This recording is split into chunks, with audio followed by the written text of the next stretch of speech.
এ ভাই ফোনটা পড়ে গেছে, দেন তো এটা আপনার কি না? আরে এদিকে আইফোন 16 প্রো ম্যাক্স চালু চালু লয়ে লই সকাল সকাল চক্কা লাগেছে। ও ভাই ফোনটা তো আমারই। ও ভাই এটা আপনার না? ভাই আমি গরিব মানুষ, সকাল থেকে একটা টাকাও ভিক্ষা পাই নাই, 10টা টাকা দিবেন কিছু খামো। ওই বেটা আমার কাছে কোনো টাকা পয়সা নাই, বেশি কাহিনী করবি এই জায়গায় কিন্তু মোবাইল চুক হয়ে পিটামু। থাক পাইয়ে গেছি। দেখ কাম হইলো না। ভাই আপনার টাকা পড়ছে, টাকা দেখি আপনার।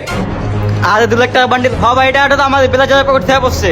ও ভাই টাকাটা আপনার না? টাকাটা পাইছেন, ভালোই হয়েছে। ভাই আমি অনেক গরিব ভাই, সকাল থেকে একটা টাকাও ভিক্ষা পাই নাই, আমারে 10টা টাকা দিবেন কিছু খামু। হপ বেটা, আমার কাছে ভাঙি নাই, সব 1000 নোট। থাক বেটা। এইবারও কাম হইলো না, লোকটা গেতাছে, টাকাটা ফালাই দিই।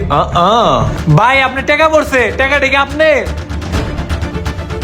এতগুলো টাকা? না না না ভাই, এই মানি ব্যাগ আমার না। এই মানি ব্যাগ নিয়ে এখানে ওয়েট করেন, যার মানি ব্যাগ সে অবশ্যই এখানে আসবো, সে আসলে তাকে মানি ব্যাগটা ফেরত দিয়ে দিয়েন। আচ্ছা ভাই, যে আসে সঠিক তথ্য দিতে পারলে তারে আমি দিয়ে দেবো নে। আর ভাই সকাল থেকে আমি কিছু খাই নাই, একটা টাকাও কেউ ভিক্ষা দেয় নাই, 10টা টাকা দিবেন কিছু খামো। আহারে সকাল থেকে তুমি কিছুই খাও নাই? আচ্ছা দাঁড়াও, আমি দেখতেছি আমার মানি ব্যাগে কয় টাকা আছে। এই নাও 50 টাকা, আর এই নাও 100 টাকা। এই 150 টাকা দা তুমি পেট ভরে কিছু খায় নিও। আচ্ছা ভাই, আল্লাহর কাছে হাজার হাজার শুকরিয়া। ঠিক আছে ভাই, তুমি ভালো থাকো। কাজ হয়ে গেছে। গুড, আয় পর। জীবন সাহেব, আপনার বাবা ব্যাংকে থেকে 1 কোটি টাকা লোন উঠাইছে, কিন্তু সে সময় মতো পরিশোধ করতে পারে নাই। আপনারা 3 ভাই লোনটা যদি শোধ না করতে পারেন তাহলে আমরা বাড়িটা নিলামে উঠাবো। কি বলেন আপনি? 1 কোটি টাকা লোন নিছে মানে? আমরা তো কেউ কিছুই জানি না। আপনার বাবা 1 কোটি টাকা লোন নিছে, এখন এই 1 কোটি টাকা আপনারা 3 ভাই কি শোধ করবেন? না করেন তাহলে বাড়িটা নিলামে উঠাবো। 1 কোটি টাকা? আমার কাছে তো এত টাকা নাই। আচ্ছা দাঁড়ান, আমার অ্যাকাউন্টে 70 লাখ টাকা আছে, আমি নিজে 70 লাখ টাকা দিব, আর ওরা 2 ভাই মিলে 30 লাখ টাকা দিবে। আপনার 1 কোটি টাকার লোন আমরা শোধ করে এই দিব। ভাই তোমার কি মাথা তার মোড় দিচ্ছে নাকি? আমগো ঘর সংসার আছে, বউ বাচ্চা আছে, এটাকে তুমি শুট করো। না, আমি কোনো লোনের টাকা শোধ করতে পারবো না। আমি নতুন ব্যবসা দিছি, ওই যাতে আমার ইনভেস্ট খাটা লাগে, আমি পারবো তোরা না। 2 ভাই যদি 1 টাকাও না দেস, তাও আমি এই লোনের টাকা শোধ করব, কারণ এই বাড়িটা আমার বাবার শেষ স্মৃতি। এই স্মৃতি আমি মুছে দিতে দিব না।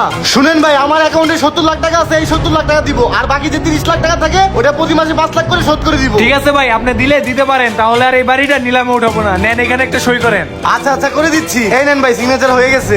শোনেন জীবন সাহেব, আপনাকে একটা কথা বলি, আজকে থেকে এই বাড়ির মালিক আপনি। কি বলেন? আমি মানে? এই কিস্তিরা তোমার কি মাথা মুতে গেছে নাকি? এই বাড়ির মালিক তো আমরা, আমগো তো বাগা। ভাই তো ঠিকই কইছে, আপনি একাই ভাগ পাবেন মানে আমরা 2 ভাই ভাগ পাবো। এই কুলাঙ্গার সন্তানেরা, কেউ ভাগ পাবি না, আমার সম্পত্তি সব ভাগ পাবে জীবন। আরে শুধু জীবন বাপ পাবে মানে? আমরা কি তোমার বলা না? তুমি কি আমাকে জন্ম দেয় নাই? আমরা তো এখানে বাপ পাবো। ভাই তো ঠিকই কইছে, বড় ভাই একাই ভাগ পাবে না, আমরা 2 ভাই। সকালবেলা আমি আর একটা ঘনিষ্ঠ লোক দেন, তোদের পরীক্ষা নিছিলাম, তোরা ওখানেই ফেল, আবার লোনও লাইছে এখানেও ফেল।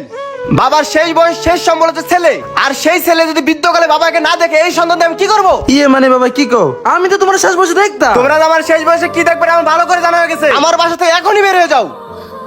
সুমন সাহেব, আপনি আমার যে উপকারটা করছেন এই জন্য আপনাকে অনেক ধন্যবাদ। জীবন সাহেব, এই নেন আপনার বাড়ির দলিলপত্র, আর আজকে থেকে এই বাড়ির মালিক আপনি।